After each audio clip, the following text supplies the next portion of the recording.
Welcome in, everybody. 5 minutes with Sean, maybe 10. We are kicking off what I'm naming Social September. That's right, in advance of being social, September 24th, Madison, Wisconsin. I'm going to be talking all month about social media, what it means to me, having on great guests like today. It's all about social media, people. And if you don't buy in now, by the end of September, I'm pretty sure you will. So we kick it off Social September with Gregory Ashe with M1 Data. Greg, how are you today, man?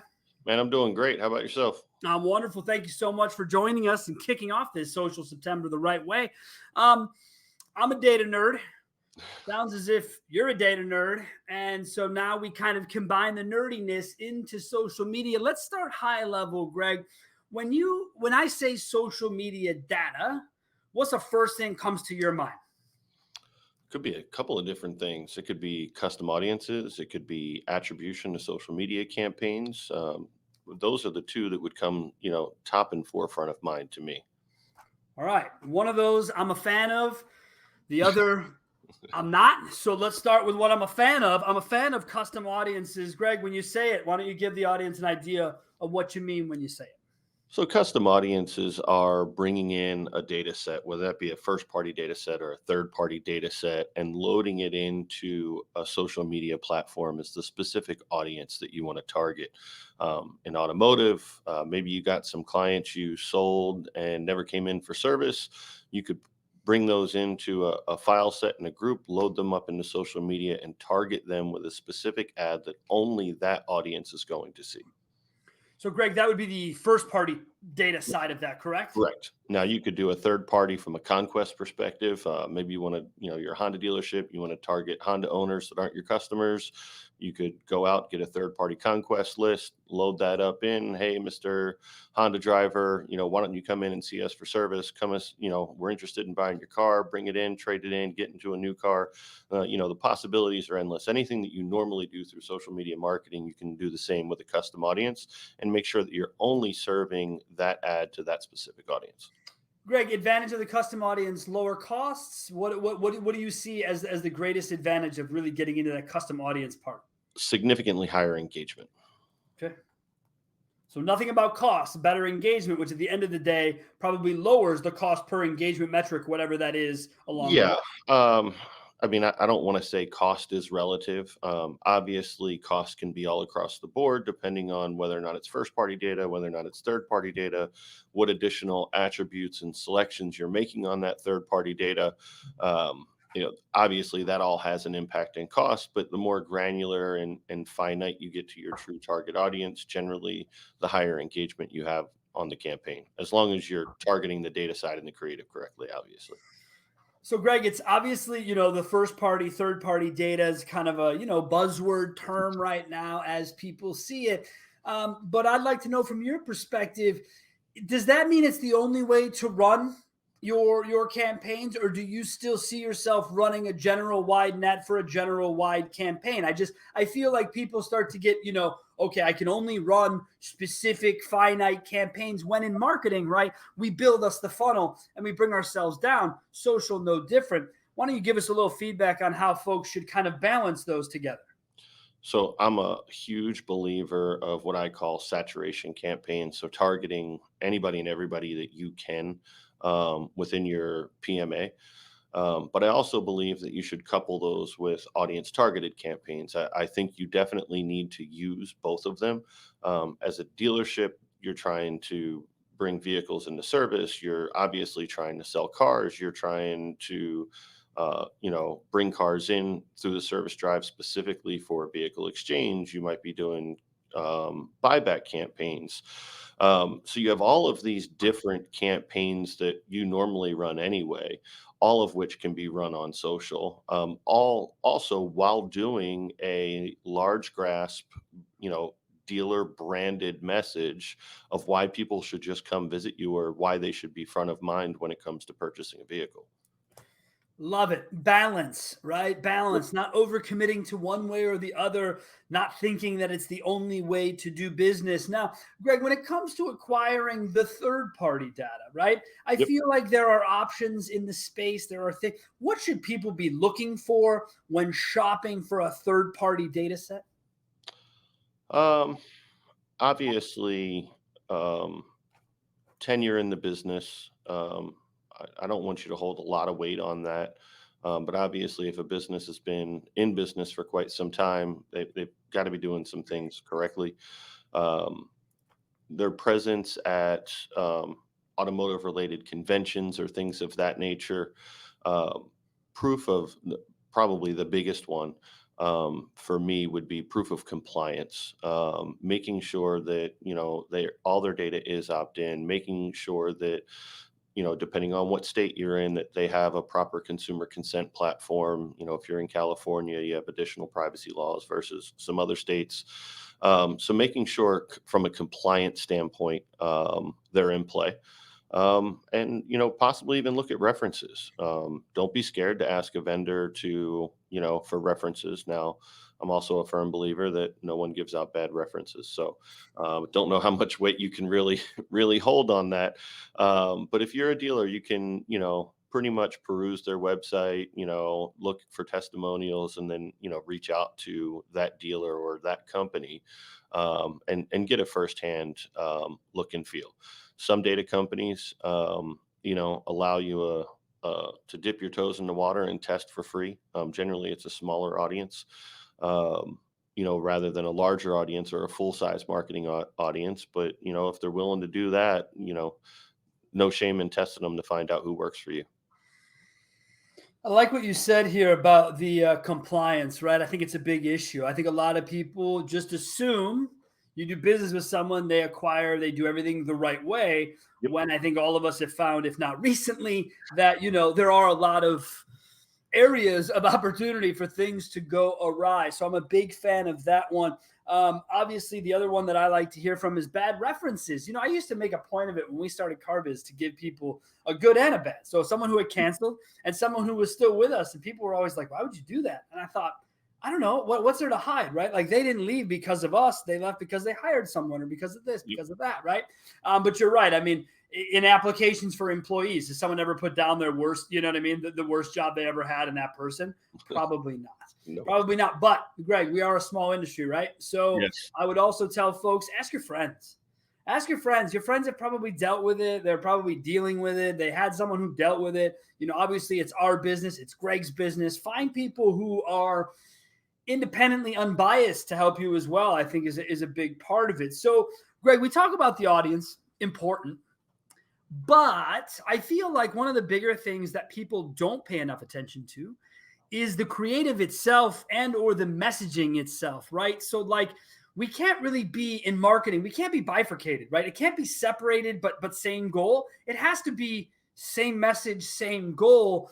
What do you find is one of the bigger issues when it comes to creative? Is it designing it? Is it staying in lockstep with the other media? When you see social media, I assume you see a lot of ads and a lot of ad creation.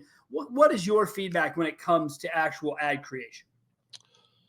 Scale, I would tell you, is the hardest issue. So a lot of the companies we look at that we supply data to, for social media marketing, a lot of them don't have the creative capacity to do HTML type creative for email, and then all of the different sizing and formats for social, and all of the different sizing and formats for traditional display. So they try and do one creative and make it meet the mold of everything as a way to cut costs. Now, I'm not saying everybody does this. I'm not poo-pooing on the industry in any way, shape, or form, but we definitely see it. And I don't think a lot of dealers understand, and a lot of that is the dealer doesn't want, nine different line items on an invoice for different types of creative design.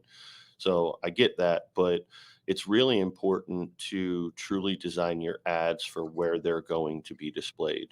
You want your email ad, built for email. You want your display ads for social to be built for social. You want your display ads for traditional display to be built for traditional display or mobile display, whichever one you're doing. And I understand the pain point, I guess, if you will, trying to explain that to a dealer on why you need to have 30 different versions of a creative. Um, but you can tell anybody who scrolled on their phone or across their desktop looking at ads, you can tell when an ad was built specifically for that platform versus when it wasn't. I think that's a powerful point, people, to take that moment and really consider what we're trying to accomplish on what platform.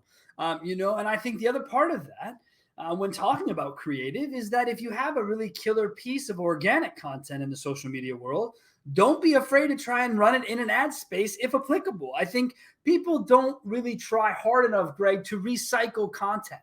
And I think it's a bit of a missed opportunity. I think everyone goes out of their way to continually try and create this newest thing. But, how long do you scroll for, Greg, right? In a day, do you really remember everything you saw? And if I posted the same thing a week from now, would it stand out to you, right? So I just think people need to take it a little bit easier on themselves when it comes to content creation. As someone who's a content creator, it's a lot of work. It's a lot of work, but to Greg's point, make sure you understand where you're trying to put your message, and make sure that you build out the message according to the specs of that platform. And Greg, not only can you tell when it's a one size fits all, but you can tell when it is not built for that platform. Yep. Right? I mean, you know what garbage looks like when it comes, and it's not the creative was bad or the messaging was bad, but it looks bad because if it's compressed or it's vertical versus landscape, whatever the case is. People don't take enough time. Yep. And it's even worse when you see the same ad on two different platforms. I mean, again, I'm all about messaging. If we're moving F-150s, let's talk Yeah. about F-150s on all platforms, but let's have a social F-150. And then what you put for a Google ad is really, I mean, to be honest, it's written, right? It's not even really a visual ad. It's not something that comes back over here. Yeah, display ads, whatever. But socially, you got a chance to really get outside the window here and kind of move around and do some different stuff. Greg, when you talk with a dealer about their data, whether it be paid or organic, do you have a couple of metrics that just matter to you? Now, I'm not going to say vanity or otherwise. I'm kind of tired of the word vanity. I mean, frankly, folks, metrics in general are vanity. So the idea that one of them is more vanity than the other is annoying to me. But let's get away from that and let's talk about what metrics matter to Greg, paid or organic, Greg. I would tell you, I'm not a fan of paid, so Says the data guy with the audiences. Personal. No, I would just say I guarantee you every dealer could cut their paid search in half and they wouldn't see an impact to their web traffic. Oh, no, Greg, I'm sorry. I meant paid social media and organic social media. Within the social world, what metrics matter to you? Yeah, I'm not here to have a paid search discussion because I'm with you. I thought we were doing social. No, we are, my friend. So when I talk about paid social, organic social, what metrics stand out to you there? You can go either way on that. So paid social, you're going to hit people that normally wouldn't come across your profile unless, somebody who follows you comments and, somebody sees it on their feed. So paid is going to get you more of that conquest and outreach. Organic is definitely important. Don't get me wrong. I'm not poo-pooing organic by any means. But a lot of dealers don't put a lot of effort into building up their social media. Don't get me wrong. There's quite a few out there that do a tremendous job. But when we look at the, 17, 18,000 new car dealers and God only knows how many used car dealers, it's a very small percentage that really, have a strong, social media presence. So if you have a strong social media presence, obviously the organic is better. But I believe that you always need the paid out there also to continue to build your followers and your audience. So to supplement the deal, right? And you're Yeah. right. I mean, obviously most dealers 50-50. Yeah, most dealers are not great at social media, which is why we're trying to have a social media event, right? That's why we're trying to bring people to the education forefront and understand, folks. I'll be talking about this next week on the show, but I'm an old school naysayer of social media until about what year are we in now? Till about 5 years ago. I'm someone who just was like, I'm not on it. I don't care. And I'm not even still on it, folks. Just so we're clear, I'm on LinkedIn. I guess, old people social media is what my nephews call it. But I mean, that's where I reside. That's where I go. But it's a business to business platform. So dealers, I would tell you though, there's room. There's room for even you in the LinkedIn world, folks. It's not just that; it's people to people connection. But to the point, Greg, when you look at social media and you talk to dealers about it, when you recommend paid, how do you sort of start that discussion with them, or where do you guys sort of fit into the discussion of paid social media? So we take more of a consultative approach with our dealers. So if it's an action item, obviously we're going to look at that action item. Is it better to hit it with a broad stroke, or should we do something that's a bit more targeted? Obviously, if it's targeted, we're going to go with a custom audience. So I would say it's objective based. Almost all dealers obviously have an objective within their marketing to target individuals, so it kind of just comes hand in hand to go towards the target audience.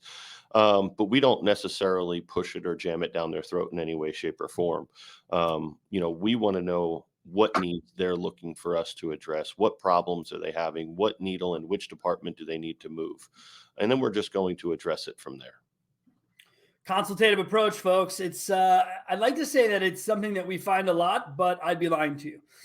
It is not something we find a lot. We find a lot of people just say, this is the way, this is what we know, this is how we do things. And I'm annoyed by that. I think Greg's approach and M1's approach is spot on. And I think that's what people should be looking for in their relationship with vendors, period, social or otherwise. It should be a partnership trying to pull this thing, in the on direction. Now, Greg, I'm going to circle back to something you started with because I'm not a fan of the word, but I want to give you a second to talk about it. Campaign attribution, social media attribution. Tell me, how far are you taking the term attribution in this discussion, Greg? So, one, I hate using sales attribution. Okay, cool. So we're on the same page. Good. Good. I think the entire industry needs to revamp to touch point attribution. Tracking activities. I'm gonna trademark that after this. Yeah, you should. You should, because I've always called us activities trackers. And so I have activity attribution, which is, did I see your name on the activity list? I did. Good work. I've attributed your traffic to my overall outcome. I appreciate your efforts. But in social media, Greg, talk to us about that.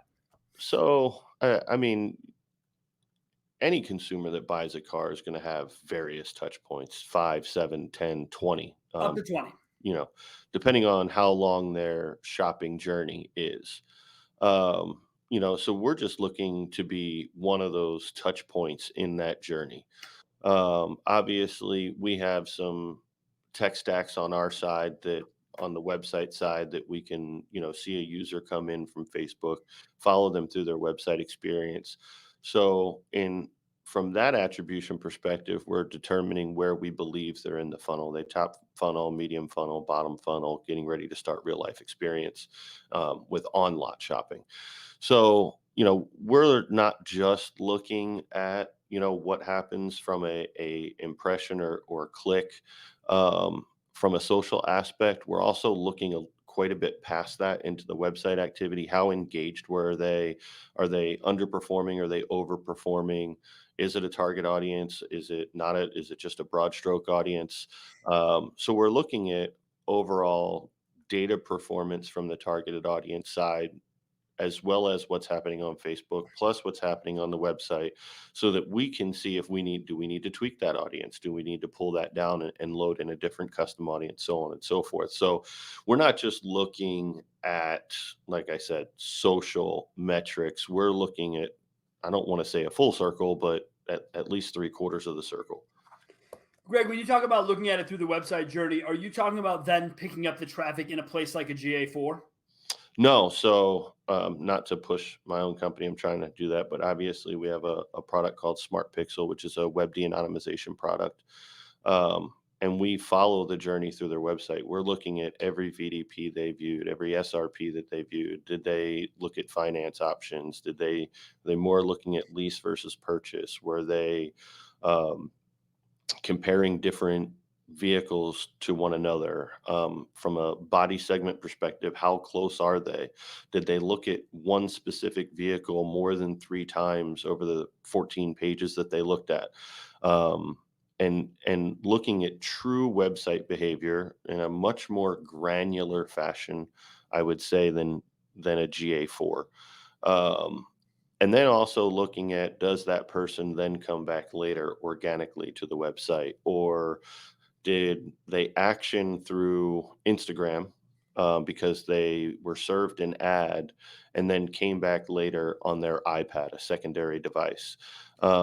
So we're getting significantly more granular, in the metrics that we're looking at. But again, we're trying to determine where that individual is in funnel to better understand, do we need to severely ramp up cadence, on campaigns predicated on what their shopping behavior was. So we may serve them, they may act on a carousel ad, okay, but then we specifically see them shopping for F 150s.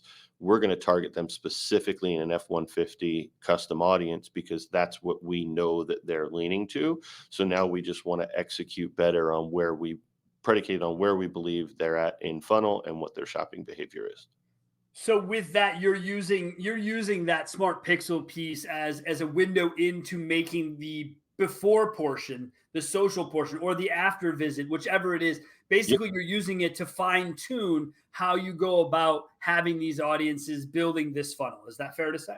As well as next best message, but yes. Next best message is important, right? Where are we going to put people? It's funny right now, Greg. We have a lot of it's all hot again to have the idea of your website being smart to like switch over for the consumer. I don't know if people remember this, but like this isn't new technology. This idea of, it's been around for a long time. It's like, oh, the guy looked at F-150, so when he gets to our site, we're just going to put F-150s in front of him. He's not even going to be able to see anything else on our website. It's something that I would tell you to sort of be careful you caught that person in the right funnel. Be sure you understand your data enough to even present those sort of things. Because if you're wrong, then that guy's gone, and that's not something you want to do. So in Greg's world, they're building it in. You see how they're taking the data and they're stepping it forward. They're helping you, the dealer, understand what is happening with your social consumers. And I would tell you, from a GA4 perspective, for those dealers who have it, GA4 finally has an organic and paid social media breakout. This is not something that existed in UA. It is something that can help you understand, because look, folks, let's face it, finding your Facebook and Instagram data on a month-to-month basis through their back ends is a pain in the ass. Okay. Like I have had nothing more headache in my life than trying to deal with data points within social media. It isn't like Google, right? Google, give them an email address, boom, you're done. Here, fuck, Greg, business profile, not my business profile. Oh, wait, individual profile, who owns the business profile? What a disaster. Finding the metrics can be even harder, folks. So if you work with people like Greg, make sure you're getting the data and you're understanding the data from all perspectives. That's what I would tell you as a data nerd on my end. Well, we try and, I don't want to say dumb it down, but we try and make it as simple to understand as possible on our side. Buddy, I love it. I love it. You can use the word dumb it down. The fact of the matter is simplicity is the key when discussing data, okay? And making sure that your audience wants to hear it, Greg, right? I've sat on enough demos and conversations in my life where I know the dealer's glossed over. I can see it, and people just keep spewing data. So let's be sure we understand our audience, as it were. All right, Greg, you've been very, very, very great with your time today. 25 minutes flies by when we're talking about social media. Greg, why don't you leave folks with a couple things here? One, why should they come see you and all the rest of us at Being Social? And two, give them one piece of free advice to leave them with. So I would tell you, I think that you're going to learn a lot about social, from a standpoint of no one trying to sell you anything. Most dealers learn by who comes in and pitches them. By a wine label is probably the best way to say it. These are individuals that are experts, in their field, that are just trying to come out and educate. No one's going to try and sell you a product or anything of that nature. So if you want true life information and how it's used within the marketing aspect of your industry, this is probably one of the best, if not the best event to go to. Greg, I'm gonna go one step further, and I'll let folks know two things. One, I did handpick this roster front to back. Okay, everyone on it is here for a reason to educate. And two, to Greg's point, we've all had internal calls. We're getting ready to put on a show. We all discuss it. One of the things that I have made clear to folks is that this is not a selling environment. Because I've been doing this a long time. I've been to a lot of fucking shows. I don't go to shows anymore because I throw my own, because I know what I want to do. So, folks, this is about you, the dealer. This is not about selling. It's about going out and learning. It's a day of education followed by a night of community building at a badass restaurant with unbelievable food and drink. All right, Greg, what is the free advice you would give to dealers right now? Hygiene your data. God. Oh, boy. That's a whole nother conversation. Greg, We'll be touching how on. do we do it? How is there a way to do it easily, or is this part of your presentation? I don't want to spoil either. No, it's not a part of the presentation. Well, there's a bullet point on it. There's numerous ways to hygiene dealer DMS or even dealer CRM data. There's quite a few companies out there that offer services.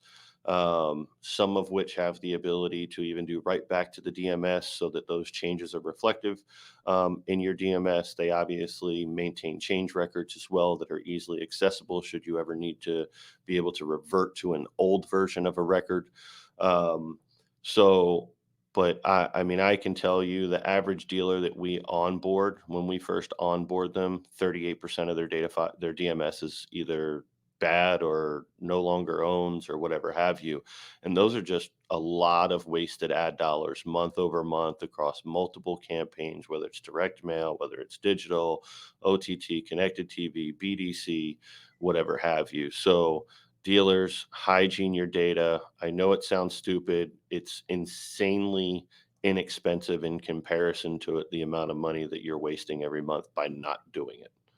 I mean, look, I don't think it's stupid at all because I am a hygiene person, right? I hygiene myself. So we should hygiene our data. We should make sure that it's clean. We talk about those wasted marketing dollars. And folks, that was the free advice. Can you imagine what you're going to get when you show up to this show and hear this advice in person for an entire 45-minute presentation from Greg? Man, it is going to be phenomenal. Greg, man, thank you so much for taking the time to join the show. And I am really looking forward to finally shaking hands in person, man, and seeing you there on September 24th in Madison. Can't wait. Thank you, everyone, for joining the show. We do appreciate it. Remember, it is Social September. So go out, have fun, be on social media, do your best. And if you don't have tickets yet, once Greg's show goes live, there'll be about, I think less than 1 week. The ticket window is open. The show itself is sold out. But we've made a deal with the venue to give us one more block, and we're going to just sell it until it goes. The doors close September the 8th or 9th. So, folks, be ready. Greg, have yourself a great week. Ladies and gentlemen, join us next week and go out and enjoy yours. Thanks a lot, Sean. I appreciate it. Can't wait to see you. You're great. Keep up the good work. Everyone, sell cars. Have a great start to your September.